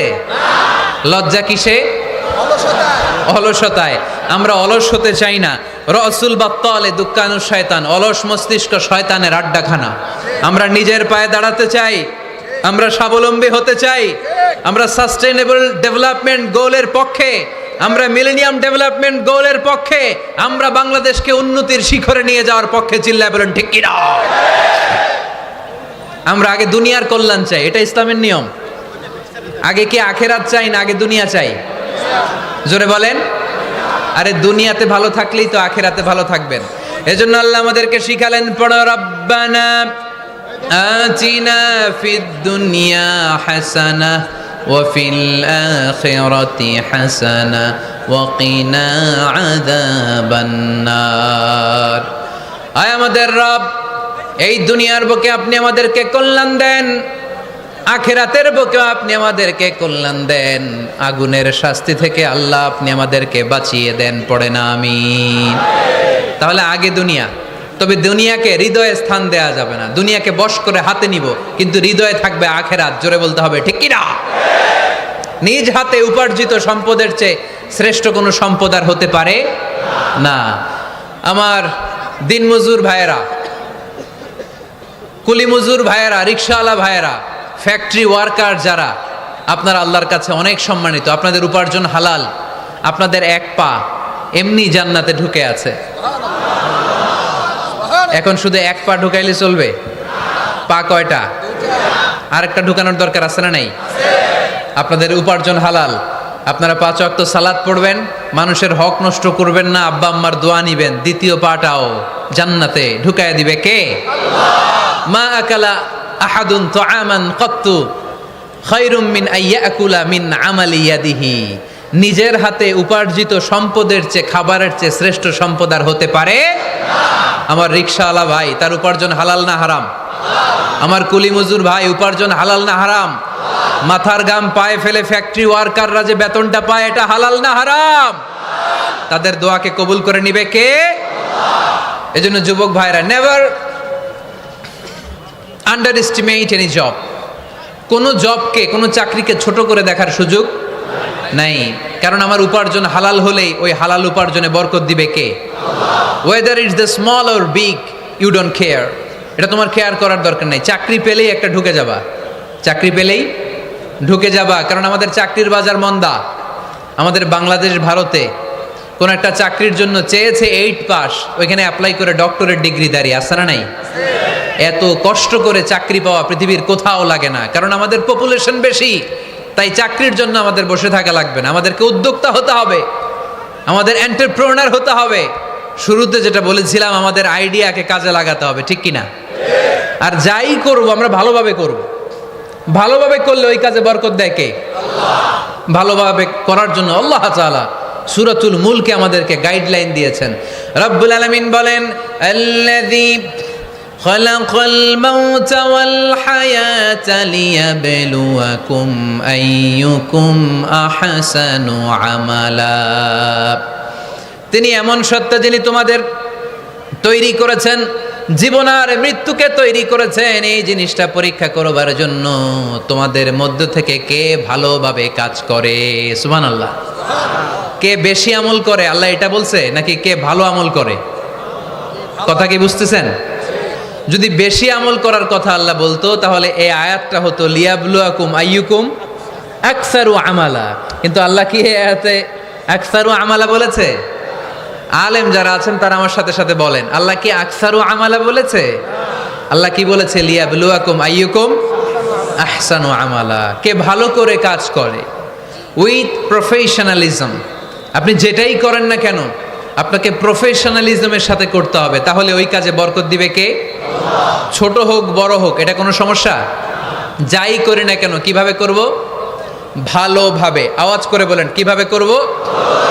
যে কোনো কাজ করো না ভাই, যে কোনো কাজ করো তা যেন হয় সবার চেয়ে সবচেয়ে সুন্দর। যে কোনো কাজ করো না ভাই, যে কোনো কাজ করো তা যেন হয় সবার চেয়ে সবচেয়ে সুন্দর। হোক না সেটা পড়া লেখা, রঙের ভাষায় ছবি আঁকা। হোক না সেটা পড়া লেখা, রঙের ভাষায় ছবি আঁকা। হোক না সেটা সামান্য কাজ কিংবা মহত্তর, তা যেন হয় সবার চেয়ে সবচেয়ে সুন্দর। যে কোনো কাজ করো না ভাই, যে কোনো কাজ করো তা যেন হয় সবার চেয়ে সবচেয়ে সুন্দর। চিৎকার করে বলতে হবে, ঠিক কিনা? যাই করি না কেন সেটা যেন সবচেয়ে সুন্দর হয়। You have to make the best out of you. You have to try your level best. তোমার সাধ্যের যতটুকু আছে তার সবটুকু করতে হবে। বাকি বরকত তার কল্যাণ আমাদেরকে দান করবে কে? বিষ্ণু ঈসা ইসলাম কখনো অলসতাকে উৎসাহিত করেন নাই, ভিক্ষাবৃত্তিকে উৎসাহিত করেন নাই। তিনি পরিশ্রমকে অ্যাপ্রিসিয়েট করেছেন। এক সাহাবী রাদিয়াল্লাহু তাআলা আনহু এসে বললেন, ইয়া রাসূলুল্লাহ আমাকে কিছু দান করেন, আ'তিনি শাইআন। বিষ্ণু বললেন, তুমি ভিক্ষা করো, তোমার ঘরে কিছু নাই? সাহাবী বললেন, লা ইয়া রাসূলুল্লাহ কিছু নাই। বিষ্ণু ঈসা ইসলাম আবার প্রশ্ন করলেন, কিছুই নাই? সে বলল, হ্যাঁ আছে। কি আছে?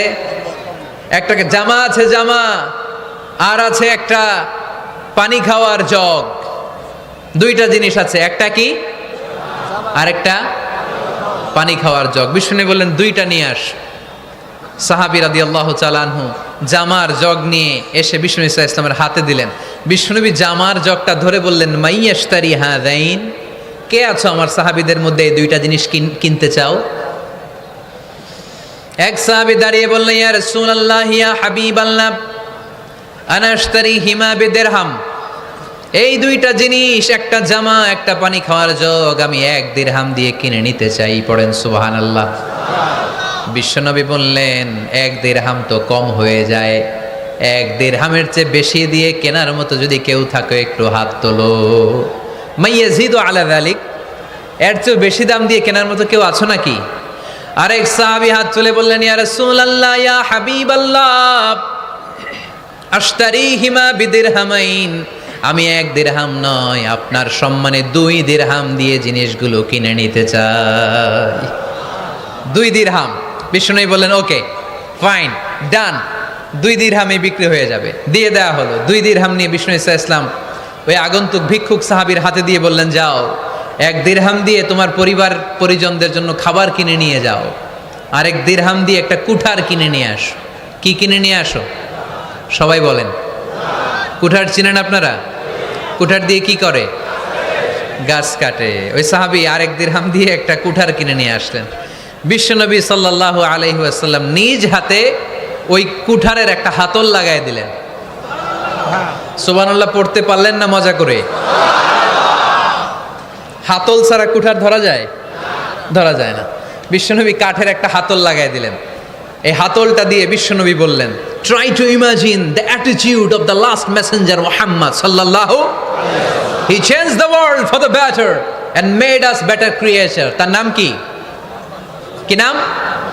হি ওয়াজ মুহাম্মদ সাল্লাল্লাহু আলাইহি ওয়াসাল্লাম। Muhammad, mercy upon mankind, teacher of all mankind, Abul Qasim, Ya Habibi, Ya Muhammad, Ya Shafi'i, Ya Muhammad, Khairu Khalqillahi Muhammad, Ya Mustafa, Ya Imam al-Mursalin, Ya Mustafa, Ya Shafi'al alamin। পড়েন সবাই, Ya Mustafa, Ya Imam al-Mursalin, Ya Mustafa, Ya Shafi'al alamin। He taught us to be just and kind and to feed the poor and hungry, help the wafer and the orphan child, and to not be cruel and miserly. His speech was soft and gentle, like a mother stroking her child. His mercy and compassion were most radiant when his smile was Muhammad sallallahu alayhi wasallam. Muhammad, mercy upon mankind, teacher of all mankind, Abul Qasim, Ya Habibi, Ya Muhammad, Ya Shafi'i, Ya Muhammad, Khairu Khalqillahi Muhammad। পড়েন সবাই, Ya Mustafa, Ya Imam al-Mursalin, Ya Mustafa, Ya Shafi'al alamin, Ya Mustafa, Ya Imam al-Mursalin, Ya Mustafa, Ya Shafi'al alamin, Muhammad। সুবহানাল্লাহ পড়েন। He was Muhammad sallallahu alayhi wasallam। বিশ্বনবী নিজ হাতে ওই সাহাবীর কুঠারের ভেতরে একটা হাতল লাগাইয়া দিলেন। ঘটনা মনে আছে নাকি নাশিদ শুনে ভুলে গেছেন? ঘটনা মনে আছে সবার? তিনি হাতল লাগাই দিলেন আর বললেন, যাও, গায়ে শক্তি আছে, তাগড়া যুবক, এই কুঠার নিয়ে জঙ্গলে যাও, জঙ্গলে যে কাঠ কাটো, লাকড়ি বানাও, বাজারে যে বিক্রি করো। লা ইয়াহতাতিবা আহাদুকুম হাজমাতান ফি যাহরিহি খায়রুম মিন আই ইয়াসআলা আহাদান ফায়ুতিয়াহু আও ইয়ামনাহু।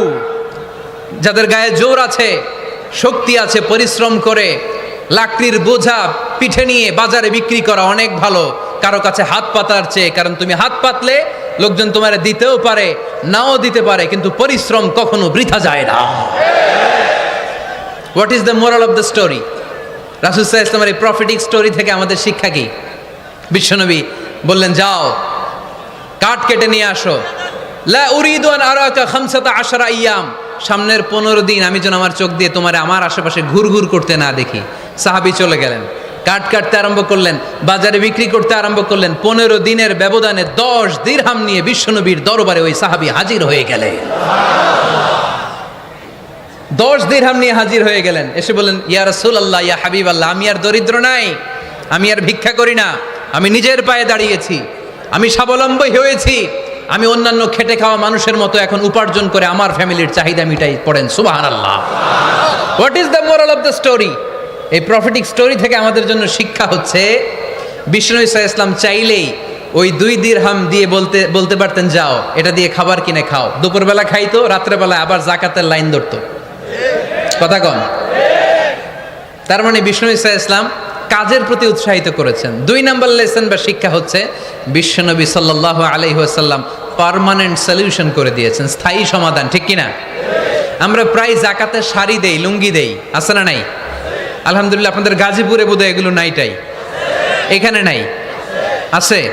যদি থেকে থাকে এই ট্র্যাডিশন আপনারা বন্ধ করবেন। জাকাতের শাড়ি বলতে কোনো শাড়ি নাই, জাকাতের লুঙ্গি বলতে কোনো লুঙ্গি নাই, কারণ জাকাতের শাড়ি আর জাকাতের লুঙ্গি যদি আপনি বিতরণ করেন আর সামান্য সয়াবিন তেল আর চাল ডাল যদি আপনি প্যাকেট করে দিয়ে দেন, তাহলে 1 মাস পরে আবার যে সে আরেক জায়গায় জাকাতের লাইনে দাঁড় হয়ে যাবে। চিল্লা এখন ঠিক কিনা? এজন্য আপনাকে পার্মানেন্ট সলিউশনের ব্যবস্থা করতে হবে। আমি সব জায়গায় বলি যে প্রতিটি জেলার বিজনেস ম্যাগনেট যারা আছেন তারা সবাই মিলে একটা জাকাত ম্যানেজমেন্ট প্ল্যাটফর্ম গড়ে তুলুন। সেখান থেকে এমনভাবে জাকাত দিন যাতে মানুষ স্বাবলম্বী হতে পারে। স্বাবলম্বী বানানোর জন্য, দারিদ্র বিমোচনের জন্য জাকাত এসেছে, জাকাতের শাড়ি লুঙ্গি বিতরণের জন্য নয়। আর জাকাতের শাড়ি এত পাতলা, মশারি কি পাতলা, এর চেয়েও পাতলা। দেখছেন কখনো? এটারে একবার ধোয়ার পরে দ্বিতীয়বার পরা যায় না। একবার ধোয়ার পরে শাড়ির দিকে তাকাইলে শাড়ি আমনের দিকে বেশকি মেরা থাকবো। কথা বলেন ঠিক কিনা? এইভাবে শাড়ি লুঙ্গি দেয়া যাবে? এভাবে তো শাড়ি লুঙ্গি বিতরণ করলে যারা লাইন ধরে জাকাত নিতে আসলো এই আল্লাহর বান্দাদেরকে অপমান করা হয়। আর আল্লাহ বললেন ওয়ালাকাদ কাররামনা বানি আদম, আমি পুরো বানি আদমকে সম্মানিত করেছি। ফেরেশতার সম্মান বেশি না মানুষের? বুঝা শোনা বললেন কার? তুমি মাটির আদমকে প্রথম সৃষ্টি করিয়া ঘোষণা করিয়া দিলে শ্রেষ্ঠ বলিয়া, তাই তো নূরের ফেরেশতা করে আদমকে সেজদা। সুবহানাল্লাহ পড়েন। তাই তো নূরের ফেরেশতা করে আদমকে সেজদা, সবার চেয়ে সম্মান দিলে মাটির আদমকে। পড়েন আল্লাহু আল্লাহু তুমি জাল্লে জালালুহু, শেষ করা তো যায় না গে তোমার গুণগান। আল্লাহু আল্লাহু সুবহানাল্লাহ পড়েন। আহা, মানুষের মর্যাদা সবচাইতে বেশি। এজন্য জাকাত যারা নিতে আসে তাদেরকে অপমান করা যাবে না। এর কারণ জাকাত দিয়ে আপনি কোনো করুণা করেননি, বরং ওরা জাকাত নিয়ে আপনাকে এই ফরজ ইবাদত করার সুযোগ করে দিয়ে আপনার প্রতি করুণা করে গিয়েছে। আওয়াজ করে বলেন ঠিক কি না? অনেকে মনে করে আমি জাকাত দিয়ে আমি মনে হয় দয়া করছি, আমি মনে হয় করুণা করছি। আচ্ছা, যারা গরিব ওরা যদি জাকাত না নেয় ওর সমস্যা আছে? নিমুনা জাকাত। কিন্তু আমি যদি বলি দিমুনা, আমার খবর আছে না নাই? আমার জন্য দেয়া ফরজ, ওর জন্য নেয়া ফরজ না। তাই আমি দিয়ে করুণা করিনি, ও আমার কাছ থেকে জাকাত নিয়ে জাহান্নামের আগুন থেকে আমাকে বাঁচিয়ে ও আমাকে দয়া দেখিয়েছে।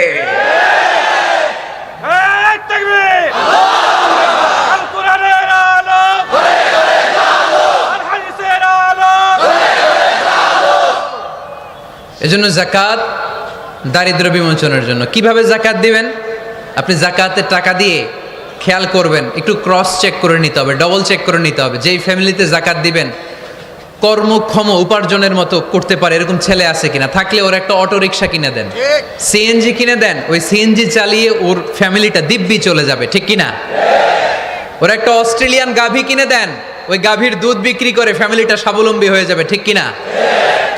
লক্ষ্মীপুরে আমি ওয়াজ করলাম, বলল হুজুর আমরা এইভাবে একটা জাকাত ম্যানেজমেন্ট প্ল্যাটফর্ম গড়ে তুলেছি, এখানে আমরা টাকা জমিয়ে জমিয়ে আমাদের এলাকার যে সমস্ত ছেলেগুলো কর্মক্ষম, তাদের ঘরে টাকা পয়সা নাই, আমরা জাকাতের টাকা দিয়ে ওদেরকে প্রবাসী বানিয়ে দেই, বিদেশে পাঠিয়ে দেই।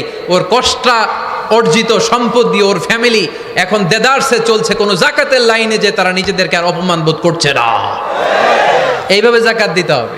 দিলটার একটু খোলেন, হাতটার একটু খোলেন, তাহলে হৃদয়টারে খুলে দিবে কে? দে জাকাত, দে জাকাত তোরা দে রে জাকাত, দে জাকাত, দে জাকাত তোরা দে রে জাকাত। তোর দিল খুলবে পরে, আগে খুলু খাত।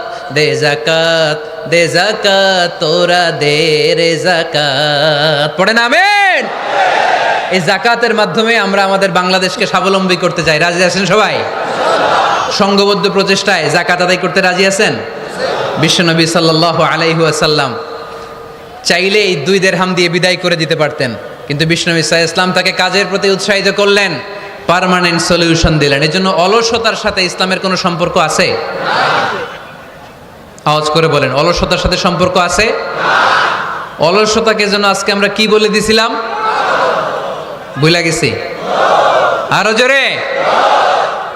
অলসতাকে আজকে আমরা নো বলে দিছি, আমরা কর্মক্ষম। আরে অলস তো হয় মুনাফিকেরা, অলস হয় কারা? وَإِذَا قَامُوا إِلَى الصَّلَاةِ قَامُوا كُسَالَى يُرَاءُونَ النَّاسَ الناس ولا يذكرون الله إلا قليلا সুবহানাল্লাহ পড়েন। মুনাফিকরা যখন নামাজে দাঁড়ায় অলস হয়ে দাঁড়ায়, সোজা হয়ে দাঁড়ায় না। মসজিদে নববীর কাতারগুলোর মধ্যে মুমিনদের সাথে যখন মুনাফিকেরা দাঁড়াতো, অলসের মতো দাঁড়াতো, দেয়ালের মধ্যে হেলান দিয়ে দাঁড়াতো। এরকম আছে না অনেকে অলস। কিন্তু আমরা যারা মুমিন, আমরা নামাজে দাঁড়ালে কি আমাদের হৃদয়ে অলসতা আসে নাকি হৃদয়টা সজীব হয়ে ওঠে? আমাদের হৃদয়কে নামাজে দাঁড়ালে সজীব করে দেয় কে? কিদুশ শাইতানু আলা কাফিয়াতি রাসি আহাদিকুম ইযা হুয়া নাম। আমরা যখন রাতে ঘুমোতে যাই, শয়তান আমাদের মাথার পিছনে অলসতার 3টা গিট মারে। কি মারে? এই যে রশি দিয়ে এরকম বাঁধে, যে এটার গাজীপুরে আপনারা কি বলেন? গিট্টু। হ্যাঁ, গিট্টু। আচ্ছা, তো শয়তান আমরা যখন ঘুমোতে যাই আমাদের মাথার পেছনে অলসতার 3টা গিট্টু মারে। আমরা যখন ঘুম থেকে উঠে ফাইনিস্তাইকাযা ওয়া যাকারাল্লাহ, ঘুম থেকে ওঠার দোয়া পড়ে আলহামদুলিল্লাহিল্লাযী আহইয়ানা বা'দা মা আমাতানা ওয়া ইলাইহিন নুশুর, আমরা ঘুমালেই 3টা গিট্টু মেরে শয়তান একটা মন্ত্র পড়ে দেয়, আলাইসা লাইলুন তাওয়িলুন ফারকুদ, আরে ঘুমা অনেক লম্বা রাত, আরে ঘুমা অনেক লম্বা রাত, আরে আরামসে ঘুম মার অনেক লম্বা রাত। এই মন্ত্র পড়ে 3টা গিট মারে। আমরা যখন ঘুম থেকে উঠে ঘুমের দোয়া পড়ে ফেলি, একটা গিট্টু খুলে দেয় কে? আল্লাহ। আবার ঘুম থেকে উঠে দোয়া পড়ার পরে ফাইদা তাওয়াদ্দা ইন হাল্লাত উকদা, ওয়াশরুমে ঢুকে ইস্তেনজা করে যখন আমরা ওযু করে ফেলি, অলসতার 2য় গিট্টু খুলে দেয় কে? আল্লাহ। ফাইন সাল্লাত ইন হাল্লাত উকদা, ওযু করার পরে মুসাল্লা বিছিয়ে যখন নামাজের জন্য দাঁড়িয়ে যায়, অলসতার 3 নাম্বার গিট্টুটাও খুলে দেয় কে? ফাসবাহা নাশীতান তাইয়িবান নাফস, he become enthusiastic, he become very active, he become very energetic. Vishnu Isa Islam বললেন তখন সে এনার্জেটিক হয়ে ওঠে, অ্যাক্টিভ হয়ে ওঠে, সজীব হয়ে ওঠে। তাহলে সালাত আমাদেরকে অলস বানায় না, সালাতে আমরা সজীব হই। সালাতে অলস হয় যারা মুনাফিক, তারা চিল্লায় বলেন ঠিক কি না? এজন্য বিষ্ণু বললেন কাজে লজ্জা নাই, আমি কাজ করে খাই। মা বাসাল্লাহু নাবিয়ান ইল্লা রাআল গানাম, বুখারীর বর্ণনায় বিশ্বনবী বললেন পৃথিবীর বুকে এমন কোন নবী নাই যেই নবীকে দিয়ে আল্লাহ ছাগল চড়ায় নাই। সুবহানাল্লাহ পড়েন। মা বাসাল্লাহু নাবিয়ান ইল্লা রাআল গানাম, ছাগল চড়ায় নাই এমন কোন নবী পৃথিবীতে আসে? সাহাবারা বললেন ইয়া রাসূলুল্লাহ, বলেন কি? আপনিও আপনিও আপনিও ছাগল চড়িয়েছেন? বিষ্ণু বললেন নাম, নাম আমিও। ওয়া ইন্নী কুনতু আরআহা আলা কারারিতি আহলি মক্কা, আমি তো অল্প কিছু পারিশ্রমিকের বিনিময়ে মক্কা শহরের লোকদের ছাগলগুলো চড়িয়ে দিতাম। সুবহানাল্লাহ বলতে অনেক কষ্ট হয়েছে। বিশ্বনবী ছাগল চড়িয়ে খেতেন। কি নবী ছিল আমার! আহা, এত সুন্দর মানুষ, এত পরিচ্ছন্ন মানুষ, ছাগল চড়াতেন। অহংকার করতেন না, বিশ্বনবীর অহংকার ছিল না। সুবহানাল্লাহ পড়েন। শুধু কি বিশ্বনবী, সব নবীকে দিয়ে আল্লাহ ছাগল চড়িয়েছেন। কারণ ছাগল হচ্ছে খুব টেরা একটা প্রাণী, তাই না? ছাগল এত টেরা, ছাগলের গলার রশি ধরে যদি আপনি ডানে টান দেন, এটা কোন দিকে যাবে? বায়ে টান দিলে, সামনে টানলে, পিছনে টানলে পারা যায় কিছু?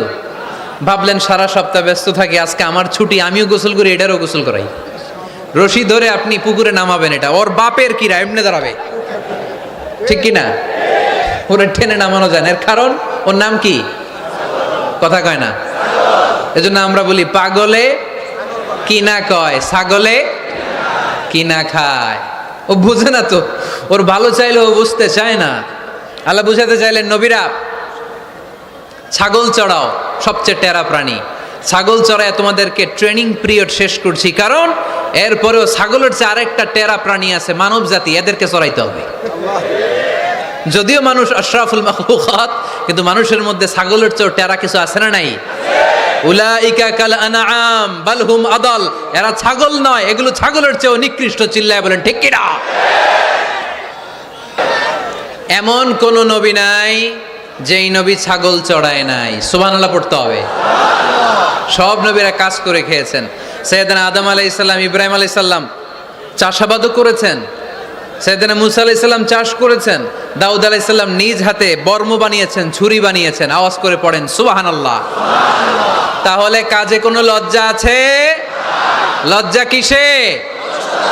আর আজকের মাহফিল থেকে অলসতাকে আমরা কি বলে দিয়েছি? কাজের সময়, নামাজের সময় কাজে কোনো লজ্জা নেই। বিষ্ণু ইসলাম কাজ করে খেতে বলেছেন। প্রিয় ভাইয়েরা, বেশিরভাগই এখানে ফ্যাক্টরি ওয়ার্কার। আপনারা হাত তুলে আমাকে জানান দিয়েছেন শুরুতে।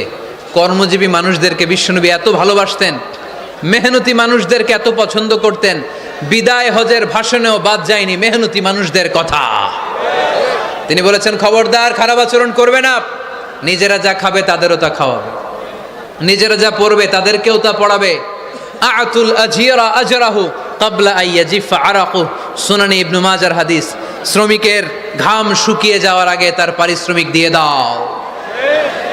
আবার বিশ্বনবী বললেন, খবরদার সালাসাতুন আনা খাসমুহুম, কিয়ামতের দিন 3 শ্রেণীর ব্যক্তির বিরুদ্ধে আমি আল্লাহ নিজে মামলা দায়ের করব। এক শ্রেণীর ব্যক্তি হচ্ছে রাজুলুন ইস্তাওফা আজিরান, ইস্তাআজারা আজিরান ফাস্তাওফা মিনহু ওয়া লাম ইয়াতি আজরা। যে ব্যক্তি শ্রমিক ভাড়া করে কাজ করালো কিন্তু তার টাকা দেয় নাই, তার পারিশ্রমিক দেয় নাই, আল্লাহ বলেন কিয়ামতের দিন তোর বিরুদ্ধে আমি দাঁড়াবো। I will be against you in the day of judgement. কেউ তোরে কিয়ামতের দিন সাহায্য করে ছুটাতে পারবে না। এজন্য খবরদার, শ্রমিকদের সাথে খারাপ আচরণ করবেন না। আবার শ্রমিক ভাইরাও যারা আছেন, আপনাদের ডিউটি যত ঘন্টা ঠিক তত ঘন্টাই পালন করতে হবে, তা না হলে কিন্তু আপনাদের উপার্জন হালাল হবে না। বিশ্বনবী ঈসা ইসলামের সাথে বিশ্বনবী ঈসা ইসলামের কর্মচারীর কি ঘটেছিল, এই ঘটনাটা বলেই আজকে আমরা শেষ করব। আওয়াজ করে পড়েন ইনশাআল্লাহ। আমরা অনেকে মাইক পেলে বড় বড় ভাষণ দেই, কাজের মেয়েদের সাথে খারাপ আচরণ করবেন না, শ্রমিকদের অধিকার, নারীদের অধিকার, বড় বড় এরকম বক্তব্য আছে না নাই? বিশ্বনবী শুধু শ্রমিকদের অধিকারের কথা বক্তব্যের মধ্যে সীমাবদ্ধ রাখেন নাই, ওনার ব্যক্তিগত জীবনেও এগুলো পাবেন। বিশ্বনবী সাল্লাল্লাহু আলাইহি সাল্লামের অ্যাপয়েন্ট করা শ্রমিক, ওনার দাস, ওনার কর্মচারী সাহাবীর নাম ছিল আনাস রাদিয়াল্লাহু তাআলা আনহু। কি নাম ছিল? উনি বিশ্বনবীর ব্যাপারে কি কমেন্টস করছে আমরা শুনে আজকের আলোচনার ইতি টানবো। আওয়াজ করে পড়তে হবে ইনশাআল্লাহ। সাধারণত কর্মচারীরা মালিকের বিরুদ্ধে ভালো কথা বলে ইল্লা মাশাআল্লাহ। অনেক মালিক আছে অনেক ভালো, তাদের ব্যাপারে আবার ভালো বলে। সাধারণত কারো ব্যাপারে যদি আপনি তথ্য নিতে চান, আপনি তার ওয়াইফের কাছ থেকে তথ্য নেন, তার কর্মচারীর কাছ থেকে নেন, তার বাড়ির দারোয়ান থেকে নেন, তার ঘরের কাজের মহিলার কাছ থেকে নেন, তার ড্রাইভারের কাছ থেকে নেন, তাহলেই তার ব্যাপারে আসল সব তথ্য বের হয়ে আসবে। দেখুন বিশ্বনবীর কর্মচারী বিশ্বনবীর ব্যাপারে কি বলে। সাহাবীর নাম সবাই বলতে হবে, সাহাবীর নাম রাদিয়াল্লাহু তাআলা আনহু। উনি বললেন, বিশ্বনবী যখন মক্কা থেকে মদিনায় হিজরত করলেন, হাজার হাজার মদিনাবাসী বিশ্বনবীর সাথে দেখা করতে গেল। যারাই দেখা করে সবাই বিশ্বনবীর হাতে কিছু না কিছু হাদিয়া দেয়। যারাই দেখা করে হাতে করে বিশ্বনবীর হাতে কিছু না কিছু দিয়ে দেয়। সুবহানাল্লাহ পড়েন। তাহাদাও তাহাব্বু, একে অপরকে হাদিয়া দিবেন, মহব্বত বাড়ায় দিবে কে? হাজব্যান্ড স্ত্রীকে গিফট করবেন, স্ত্রী আবার হাজব্যান্ডকে গিফট করবেন, বন্ধু বন্ধুকে গিফট করবেন, গার্লফ্রেন্ড আবার বয়ফ্রেন্ডের গিফট করতে যায় না। তাহলে ভেজাল আছে না নাই? চেক অ্যান্ড ব্যালেন্স করতে হবে। আমি প্রায় বলি, ভালোবাসবেন জায়গা মতো। স্ত্রীকে ভালোবাসলেও সওয়াব আছে না নাই? স্ত্রীর সাথে অন্তরঙ্গ সময় কাটালেও সওয়াব আছে না নাই? কিন্তু এই সময় যদি শালীর সাথে কাটান, ঝামেলা আছে না নাই? ভাবির সাথে কাটালে ভেজাল আছে না নাই? যারাই বিশ্বনবীর সাথে দেখা করে সবাই বিশ্বনবীর হাদিয়া দেয়। সাইয়েদনা আনাস রাদিয়াল্লাহু তাআলা আনহু বর্ণনা করেন, আমার আম্মা যেন দেখা করতে আসলেন আমাকে নিয়ে, আমি ছোট্ট আনাস। আমার আম্মা জান দেখলেন, লাম ইউবকি রাজুলুন ওয়ালা ইমরাআতুন মিনাল আনসার ইল্লা আতহাফাকা বিতুহফাতিন ইয়া রাসূলুল্লাহ। আমার আম্মা এসে বলে, ও রাসূলুল্লাহ, মদিনার যারাই আপনার সাথে দেখা করতে আসলো সবাই এসে আপনারে হাদিয়া দেয়। ওয়া ইন্নী লা আকদিরু আলা মা উতহিফুকা বিহি। ও নবী, আমার তেমন কোনো সাধ্য নাই যে আমি আপনারে হাদিয়া দেব, আমার কাছে কোনো টাকা পয়সা নাই। ছোট্ট ছেলে আনাস রে নিয়ে এসে বলল, ইয়া রাসূলুল্লাহ, মদিনার সব লোকের আপনার সাথে দেখা করে আর হাদিয়া দেয়। আমি গরিব মানুষ, আমি আপনারে কি হাদিয়া দেব গো নবী? আমার তো হাদিয়া দেওয়ার মতো কিচ্ছু নাই। ইল্লাবনি হাদা, আমার নাড়ছেরা ধন, আমার কলিজার টুকরা সন্তান এই আনাস ছাড়া আমি আমার কলিজার টুকরা সন্তান আনাসরেই আপনারে হাদিয়া দিয়ে দিলাম। খুদ হাদা ইয়া রাসূলুল্লাহ, আমার সন্তান আনাসকে আপনি নেন। ইয়াখদুমুক মা বাদালাক, সে যদ্দুর পারে আপনারে খেদমত করবে। সাইয়েদনা আনাস বলেন, সেদিন থেকে আমি বিশ্বনবীর খাদেম। কি আর খেদমত করব, নবীর মেসওয়াক এনে দেই, জামা এনে দেই। 10 বছর খেদমত করার পরে বিশ্বনবীর খাদেমের মুখে শুনুন বিশ্বনবী কেমন আচরণ করতেন সাইয়েদনা আনাস রাদিয়াল্লাহু তাআলা আনহুর সাথে। সাইয়েদনা আনাস বলেন, খাদিমতু রাসূলুল্লাহি 10 সিনিন, 10টি বছর আমি আমার বিশ্বনবীর পেয়ারা নবীর খেদমত করলাম। ফামা দরাবানি, একদিনের জন্য বিশ্বনবী আমার গায়ে হাত তোলা নাই, পড়েন সুবহানাল্লাহ। ওমা সাব্বানি, একদিনের জন্য আমার গালি দেয় নাই, বকা দেয় নাই। ওমা আবাসাফি ওয়াজহি, একদিনের জন্য বিশ্বনবী বিরক্তির চেহারা নিয়ে আমার দিকে তাকায় নাই, ভ্রু কুচকে এরকম আমার দিকে তাকায় নাই। আমরা রেগে গেলে, বিরক্ত হলে কি করি? আমাদের ভ্রুগুলো কুচকে যায়। আনাস রাদিয়াল্লাহু তাআলা আনহু বললেন, একদিনের জন্য আমার পিট্টি দেয়া তো দূরের কথা, আমাকে পিটানি দেয়া তো দূরের কথা, আমাকে মারে নাই, আমাকে গালি দেয় নাই, কোনোদিন আমার দিকে বিরক্তির সাথে তাকায় নাই। ওয়ালা ক্বালা লি লিমা সানাআতা ওয়ালা লিমা লা সানাআতা, কোনোদিন এও বলে নাই আনাস এটা কেন করলা, ওইটা কেন করো নাই। চিৎকার করে পড়েন সুবহানাল্লাহ। এজন্য বিশ্ব নবীর মতো আমাদেরকে আমাদের শ্রমিকদের সাথে, অধীনস্থ কর্মচারীদের সাথে আচরণ করতে হবে। রাজি আছি তো সবাই? এন্তেকালের আগে বিশ্বনবী সাল্লাল্লাহু আলাইহি সাল্লাম 2টা কথা বললেন। কয়টা? 1 নম্বরে বিষ্ণু ঈসা ইসলাম বললেন আসসালাত, আসসালাত, নামাজ, নামাজ, উম্মতেরা নামাজ, নামাজ ছেড়ে দিও না। 2 নম্বরে বিষ্ণুই বললেন ওয়ামা মালাকাত আইমানুকুম, খবরদার অধীনস্থ কর্মচারীদের সাথে খারাপ আচরণ করো না। আমরা খুব দুঃখের সাথে লক্ষ্য করেছি, পত্রপত্রিকায় এসেছে, মানবাধিকার কর্মী, নারী আন্দোলনের কর্মী মাইক পেলে বড় বড় ভাষণ দেয়, আপনারা কর্মীদের সাথে ভালো আচরণ করবেন, কাজের মেয়েদের সাথে ভালো আচরণ করবেন, কিন্তু ওদের বাড়িতে এই কাজের মেয়েরা নির্যাতিত হয়। চিল্লায় বলেন ঠিক কি না? আহা, পত্রিকার রিপোর্ট দেখে অবাক লাগে। খুন্তি দিয়ে চুলায় লোহা গরম করে পিঠে শেক মেরেছে, এরকম আছে না নাই? বিশ্বনবী সাল্লাল্লাহু আলাইহি সাল্লাম বলেছেন, খবরদার কিয়ামতের দিন তাদের বিরুদ্ধে আল্লাহ মামলা দায়ের করবে। আমরা যেন কখনো আমাদের অধীনস্থ কর্মচারীদের সাথে খারাপ আচরণ না করি। আল্লাহ তুমি তৌফিক দাও, আমরা পড়ি আমিন। এজন্য শ্রমিক মালিকের সম্পর্ক হচ্ছে চেক অ্যান্ড ব্যালেন্সের সম্পর্ক। যারা শ্রমিক তাদের দায়িত্ব হচ্ছে মালিকের যে হক সেটা আদায় করা, যত ঘন্টা তার সাথে চুক্তি হয়েছে তার পুরোটা আদায় করা। আর মালিকের উচিত অধীনস্থ কর্মচারীদের সাথে ভালো আচরণ করা। আমরা যেন এই চেক অ্যান্ড ব্যালেন্স করতে পারি, আল্লাহ তুমি তৌফিক দাও। যে আয়াত দিয়ে শুরু করেছি ওই আয়াত দিয়ে শেষ করব।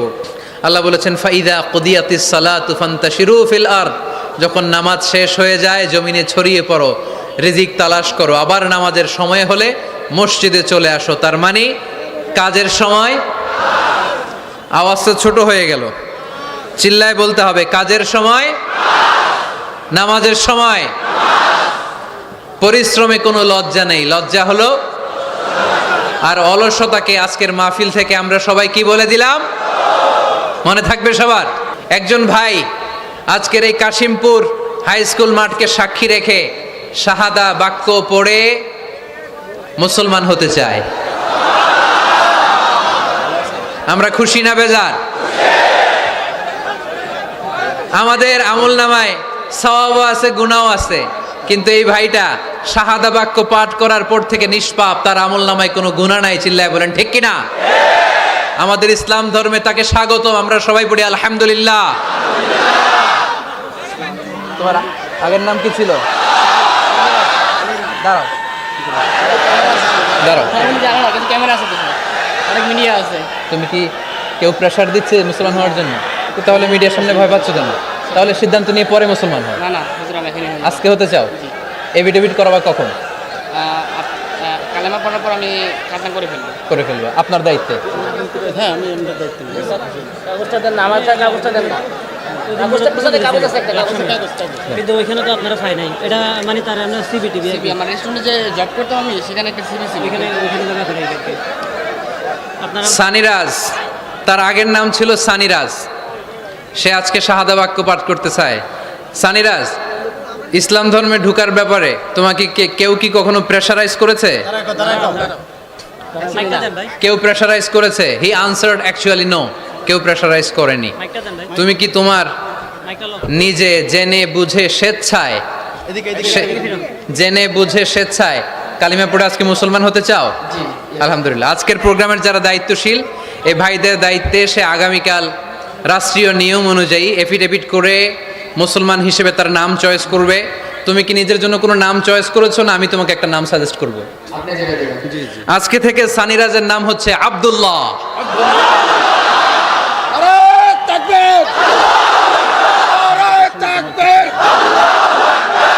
ওই হাতে ধরো। তোমার নেতা বিশ্বনবী মুস্তাফা, বিশ্বনবী মোস্তফা আমার নেতা তোমার নেতা। তাকবীর আলহামদুলিল্লাহ, সানিরাইজকে মুসলমান হওয়ার জন্য কেউ প্রেশারাইজ করেনি।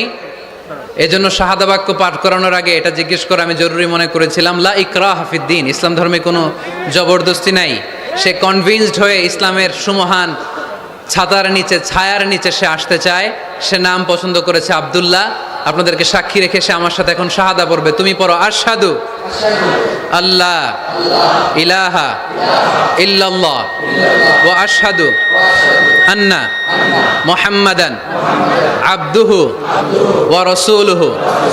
আমি সাক্ষ্য দিচ্ছি যে আল্লাহ ছাড়া কোনো মাবুদ নাই, ইলাহ নাই, উপাস্য নাই। আমি আরো সাক্ষ্য দিচ্ছি নিশ্চয় মুহাম্মাদুর রাসূলুল্লাহ সাল্লাল্লাহু আলাইহি ওয়াসাল্লাম আল্লাহ তাআলার বান্দা এবং প্রেরিত রাসূল। আমরা আওয়াজ করে পড়ব, আল্লাহু আকবার, আল্লাহু আকবার, আল্লাহু আকবার। বারাকাল্লাহু ফিক, বারাকাল্লাহু ফিক। আমার একটা ঘোষণা আছে, ওনার চাকরি আমার মাল্টিপ্লেক্স লিমিটেড হবে।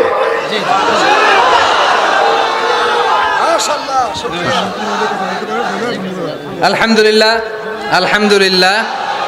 এর চেয়ে বড় সুখবর আর হতে পারে? আজকে আমাদের এই মাহফিলটি সার্থক এবং সফল আপনাদের উপস্থিতিতে এবং মাননীয় মন্ত্রী মহোদয়ের উপস্থিতিতে, শত শত মিডিয়া কর্মীদের উপস্থিতিতে এই রাজ, সানি রাজ আজকে আব্দুল্লাহ নাম নিয়ে মুসলমানদের কাতারে সামিল হয়েছে। পড়ি আলহামদুলিল্লাহ। আমরা আব্দুল্লাহকে ইসলামে ওয়েলকাম জানাই। আব্দুল্লাহ আস্তে আস্তে ইসলামের বিধিবিধানগুলো মানবে, শুনবে।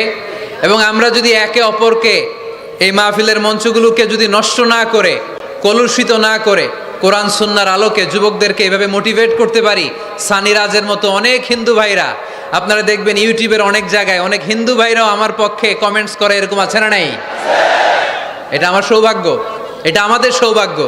এভাবে ইসলামকে কাদা ছোড়াছুরিতে না যেয়ে আমরা যদি পজিটিভলি ইসলামের সৌন্দর্য আমাদের হিন্দু ভাইদের কাছে, বৌদ্ধ ভাইদের কাছে, খ্রিস্টান ভাইদের কাছে, নৃগোষ্ঠীদের কাছে তুলে ধরতে পারি, তাহলে তারা অবশ্যই এভাবে শাহাদা পাঠ করে কালিমা পড়ে মুসলমান হবে।